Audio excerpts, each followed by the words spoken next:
Yo, yo, yo, girls. Hello.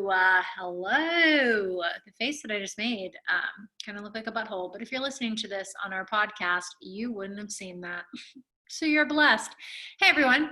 It's Shan in the Practice Indie Yoga podcast. We're also trying this in a video format, so we'll see how that goes.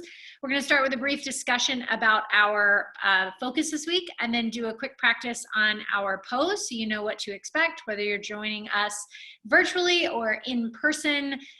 We always have the same great programming each week.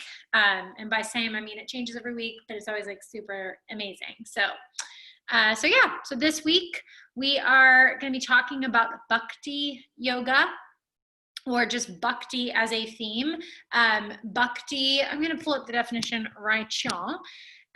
This one source, easternspirituality.com/glossary, states that Bhakti is a Sanskrit term that means intense devotion expressed by action, service. A person who practices Bhakti is called a bhakta. So it also says here, it literally means attachment, participation, devotion to, fondness for, homage, faith or love, worship, piety as a religious principle or means of salvation. So in Bhakti, in Hinduism, it refers to devotion and the love of a personal God or representational God by a devotee. So Bhakti is cited in the Gita and cited before the Bhagavad Gita as in the Bhagavad Gita, it is a path of yoga, a way that we can engage the practice of yoga, yoga meaning union, or actually in the Bhagavad Gita, yoga meaning skillfulness in action. And it also just alludes to devotion as a spiritual way of engaging, the God of your understanding. So Bhakti is so often translated as love or devotion. Baba Ram Das, who's, very famous in the West and just recently passed, his entire career, air quotes, his entire life as a spiritual aspirant was about devotion and bhakti. So he was very immersed in mantra meditation and offering up mantra as a way of devotion and love. So it's definitely a buzzword in yoga, but I don't think a lot of people really know what it means. And if they do, they may not actually engage in the practices. So a classical way to engage in bhakti yoga, in particular bhakti yoga, would be to have a bhakti practice of, maybe having a puja or an offering ceremony at the beginning of the day, or a ritual around that. You might be in your ritual chanting of mantra. I've heard a bhakti practice to be, every time you cook something, to do so with great love and to like infuse the food with your love and your devotion. So it's anything that, in my limited experience, and let me say, I'm not a scholar, I'm just a yoga teacher and someone who invests a lot of time and energy in studying this, but my experience, it does tend to be something repetitive, whether it's a daily practice of offering puja, flowers, rice to the deity that you are celebrating, or the repetition of mantra, perhaps that's in a kirtan setting. Perhaps that's your daily meditation. That's classically what we tend to hear when we're talking about bhakti yoga. Now, we're at just like a totally bananas time in the world. And one of the things I personally, and Practice Indie as sort of a piece of me, is curious about is how we can make the yoga practice a modern adaptation or a modern addition to our lives, how we can be yogis in a modern world. And so while I think, doing puja and a mantra practice, something that I have myself, is incredibly important, I also think it's just like more to that cooking example, in the way we are in the world all the time. Specifically at this juncture in time, really looking at this definition of God. And if God doesn't speak to you, universal consciousness, or whatever you believe is higher than yourself, if you believe that. And if you do believe that, even if that's community, even if what you believe is higher than yourself is just the, collection of people in your life, I think we've got to really look at, as modern postural yogis, if you're listening to this or you're watching this and you're someone who engages in the asana practice, the physical postures of yoga, we've got to dig a little bit deeper and ask ourselves, what are we devoted to? I definitely know people who their religion is separate from their yoga practice. Their yoga practice is something that is more fitness-based, and I would ask you to analyze that. When we engage in the practices of yoga, we are engaging in something that is asking for us to bring union to our whole selves, and that means mind, body, spirit, mind, body, breath. And so I think incorporating some level of bhakti, some level of devotion, is implied when you really take this seriously at all. And in particular with the civil, I always get it wrong, is it civil or civic?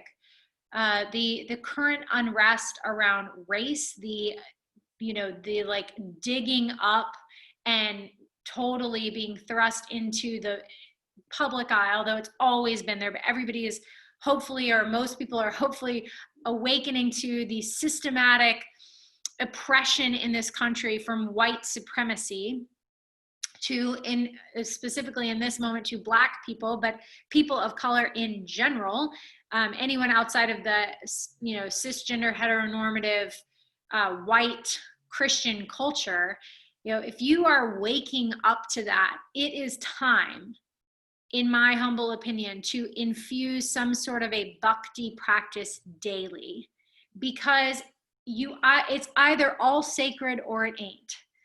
And I'm going to say all, but then I'm going to say like Black Lives Matters, and that's its own statement, and that is important. It is so important. It is so important, period. Black Lives Matter, period. So if you are a yogi who can't get on board with that statement, you need to really look at yourself. You need to really look at, when you espouse love and light, how can you do that and leave people out, or not understand how damaging a phrase like all lives matter, which, by the way, I had absolutely said that phrase. About 5 years ago, I said that phrase. I will forever look back and think, what an idiot. But I know better, I do better. I now understand the implications and the pain of that statement and what it negates. And as yogis, this is just such an important time to devote to service, to devote to each other. If what we see is God in everyone, or a higher power, a higher energy in everyone, now is the time to devote to those practices. So whether that is literally chanting Black Lives Matter, so you get it in your skull, specifically white person, I'm speaking to you, then maybe that's your practice right now. If that means, almost a new version of tithing, where you are putting part of your income to businesses owned by Black people, maybe that is the way that you show up in devotion. If you are, starting a practice of advocating for your company the hiring of Black people, perhaps you have a daily practice of who you're reaching out to or contacting, and you are doing it in such a loving and devotional way that it becomes your bhakti. So while there is this traditional standard of puja and mantra, and while I know it's probably, I'm being a heretic by suggesting these alternative versions, I think in the vein of what this focus this week means, to be in a practice of love and devotion to something higher than yourselves. We are now in a place in the world where we can no longer turn the blind eye to how it's not even like separate and equal. It's just unequal and unfair, and people are dying. And if anything, right now, it is the time as a yogi to create a repetitious practice that is in devotion to something higher than ourselves, which, if you see that as community, or you see God in everyone, then you are devoting to the people in your community, namely in this moment, Black people especially, who have lived through 400 plus years of inequity in this country. We're also at the intersection of LGBTQ plus. It's Pride Month. Rights are being taken away from the LGBTQ plus community as we speak. So maybe your practice is around, giving your devotion to that and creating practices towards building equity there, seeing God in every single person, no matter how they identify, sorry, lost my word, how they identify or whatever. So I think we've all got to really look at Bhakti this week as an opportunity, as an offering to create practices around how are we devoting to that which is higher than ourselves, that which is greater than ourselves. Or if you're more of the ilk that, that which is higher than ourselves is ourselves, how are you devoting that to other people? How are you devoting that to each other? So I'm really sitting with this theme this week of, we've had a tumultuous couple of weeks with Ahmaud Arbery and George Floyd. And I think for white people, because everything still is rigged in our favor, it's going to feel like this moment has passed, just like after school shootings, we'll all be in this like mournful space and then we move on. A Bhakti practice would invite us to do it every single day, religiously, literally, religiously, repetitiously. And if we're really seeking union, what is more union than fighting for everybody to have equity? So I know right now there are a lot of resources being passed around. And so I'm not going to inundate you with resources. However, if you want them, you can email me, Shannon at Practice Indie, and I have loads of books that I have personally read that I'd love to share, and movies and podcasts and all kinds of things. So please feel empowered to reach out if those are things you are seeking. But above all, be in this conversation with yourself of what is Bhakti to me? What does it mean to love and to devote to something higher than myself? With the current pandemic, maybe that means wearing a mask. Maybe wearing a mask religiously is the way that you show up in true devotion for your highest power. It's uncomfortable. It's uncomfortable as hell. I don't enjoy doing yoga in a mask. I'm sure you're shocked to hear that. I don't enjoy teaching yoga in a mask, but I teach yoga in a mask because I have so much love for the divine light that is within me and that is within all beings around me.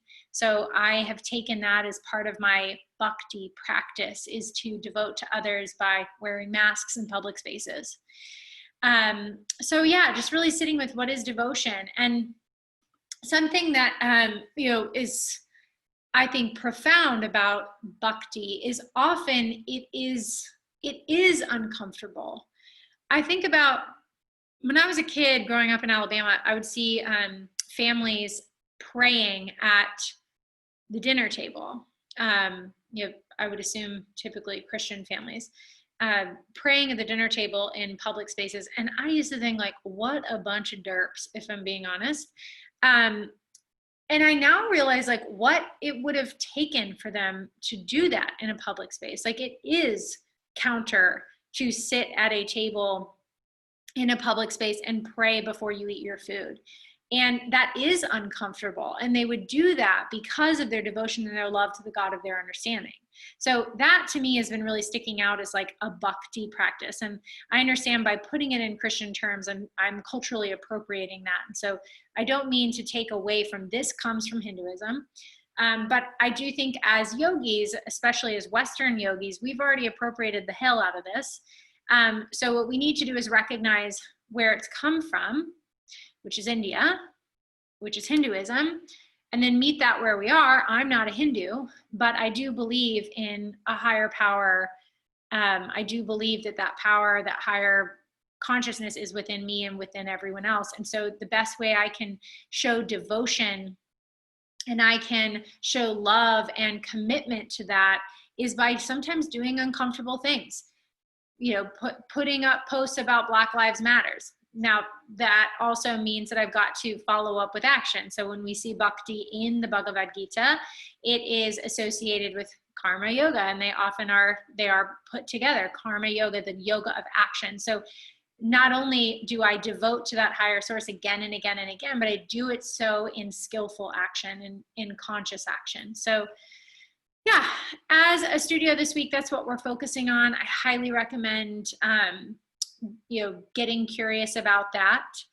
and getting curious about what it is that would show your devotion to whatever you believe is higher than yourself. And with that, we're studying ustrasana, or camel pose, this week. So if you're listening on the podcast, I'm going to say peace out and send you on your way, and maybe you'll pop back on our YouTube page and check out this short little flow.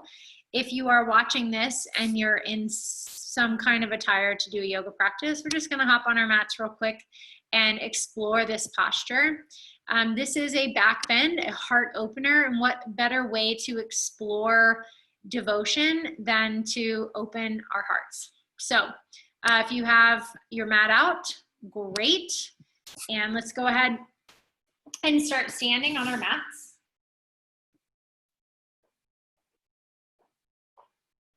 Let's begin in Tadasana, feet approximately hip width distance. Take your hands to your hips. On your next inhale, fill up. Exhale, steadily breathe out. Shift your weight to your left foot as you start to lift the right heel, and then bring the right foot back towards the right hip, coming into a quad stretch. If you have your balance is off today, or it's just never really a thing, you can come to a wall and hold on to the wall. Try to line up your knees. Try to bring the pubic bone forward so you're really flattening out the front of the pelvis, and just feel this. Don't take any back bend in the spine. Just feel this from the hip, how that feels in your quad, how that feels in the front of your right hip joint. Take a deep breath in and a steady breath out. Again, you can be holding onto a wall here. We're going to step back to high lunge or crescent lunge. So right foot to the back of the mat, left knee bends to a square. Whoa. Inhale to take the arms up. Exhale, bend the elbows out wide. Knit your waistline, pull your frontal ribs in, send your elbows back. Now think wrists behind elbows. As you inhale, get taller through your ribs. As you exhale, recline just your heart. So keep your hips level. Take your heart up, take your wrists back, take your gaze up. Inhale. Exhale, bring your navel up and in, bring yourself out of the back bend. And then either lower your hands down to the ground or use the strength of your legs to lower your right knee down. Let's go ahead and take our fingertips forward, melt our hips towards the front of the mat, coming into another hip stretch. Deep breath in. Steady breath out. One more deep breath in. Steady breath out. Plant your palms on the mat.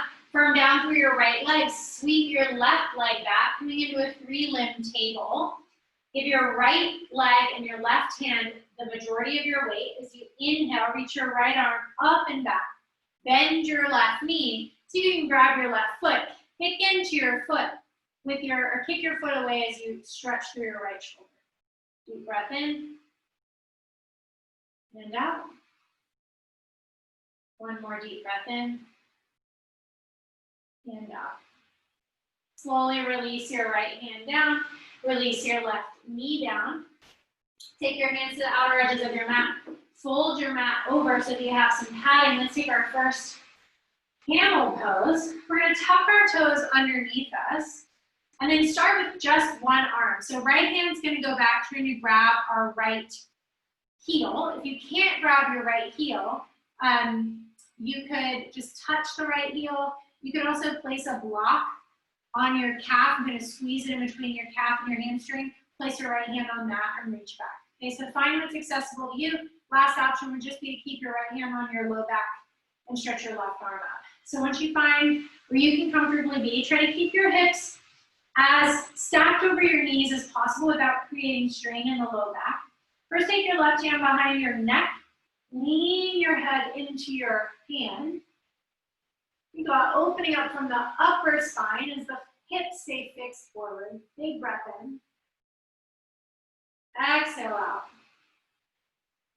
Keep your head in that position. As you inhale, take your left arm up. Exhale out. One more inhale.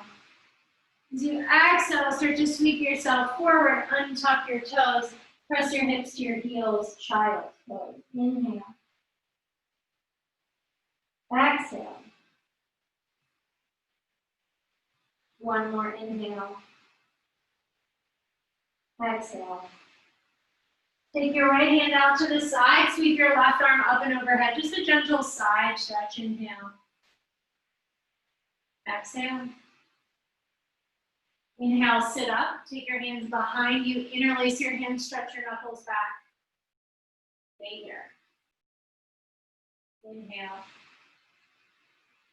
Exhale. One more inhale. And exhale, slowly release your hands. Untuck your mat. We'll come all the way back up to standing to take the other side. I'm going to turn to face the other direction so I can keep my voice towards you. So reaching down for your right foot, take your hands to your hips. As you inhale, bring the left foot to your hands. Again, permission to use a wall. I didn't say this on the other side, but also permission to use a strap if you're unable to grab your foot with ease. Try to get the knees to line up, push the pubic bone forward, stretch strictly through the left hip flexors and quadriceps. So try not to lean forward or back. Try to isolate this. Deep breath in and out. One more inhale. Exhale. Left foot's going to step to the back of the mat. Right leg's going to bend to a 90-degree angle again. Maybe using the wall for support as you inhale, stretch the elbows up. Exhale, as you sit a little bit lower, take the elbows wide into cactus. Think wrists behind elbows, pull your ribs in. And then start to take the back bend from the heart space. So as if someone were holding your hips, you might even try that first. Firm your hips down, lift your ribs off your hips, then start to recline the heart back. Think about the hand behind the head in our camel variation from earlier. Try to support your neck by firming the muscles of your neck. Inhale. Exhale. One more inhale. Like you're doing a sit-up, exhale to sit up, take the hands down to the mat. Lower the left knee down, or maybe you did that without your hands. And then melt your hips forward. 2 breaths. Inhale. Exhale. One more inhale. Exhale. Place your palms on the mat. Inhale. As you exhale, sweep your right leg back, coming into a 3-limb table. Firm down through your left shin, right hand. Inhale, stretch your left arm up. Exhale, bend your right knee, grab your right foot. Kick the foot back. Twist the heart open. Breathe 3. Keep that standing arm and leg firm. 2. Open through your left shoulder. 1. Exhale, slowly release. Take your right knee down. Grab the edges of your mat. Bring the mat in. Place your knees on the mat. Start to stand up. Tuck your toes behind you. Again, hand can be at your hip. Can be on a block that's in between your calf and your hamstring. Just touching the heel or all the way to the heel. Push your hips over the front of your, push the hips over your knees, excuse me. And as you inhale, take the right hand behind the head first. Let the elbows spread wide. Let the head rock back into the hand. Deep breath in. Steady breath out. Inhale. Exhale. Last one. Inhale. Exhale. Keep the head in that position. Stretch the right arm up. Inhale. Exhale. Last one. Inhale. Exhale. Inhale to rise back up. Pressing your hips back to your heels. Child's pose. Inhale. Exhale. One more inhale. Exhale. Walk the left hand out to the side. Sweep your right arm up as you sit on your heels. Nice big side stretch. If that's too much on your knees, you could sit on your bottom. Take a deep breath in. And out. One more.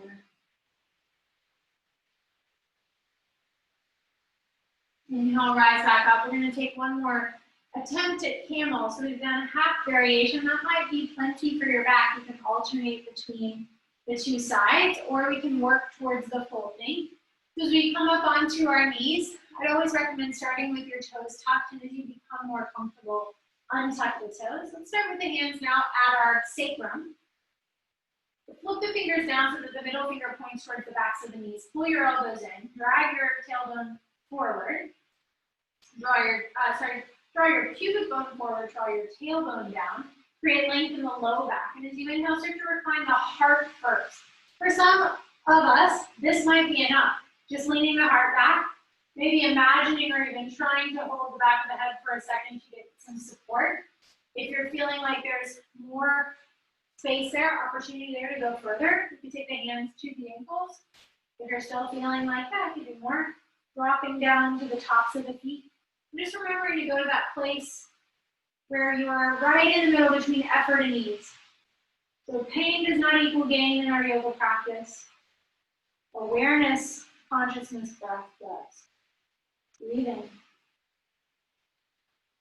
Breathe out. One more, breathe in. Breathe out. Coming back up to a kneeling position, either simultaneously crawling your hands back to your hips, and then slowly making your way to a comfortable seated position. Closing the eyes for a moment. Finding a lengthened spine.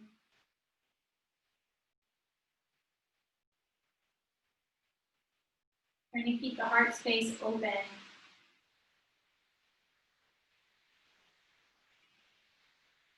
Asking yourself, what does devotion mean to me? What does it mean to surrender, to yield to something higher than myself?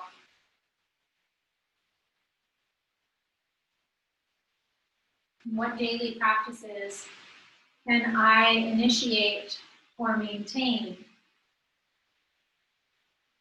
in order to infuse this idea of bhakti, devotion, service into my daily life?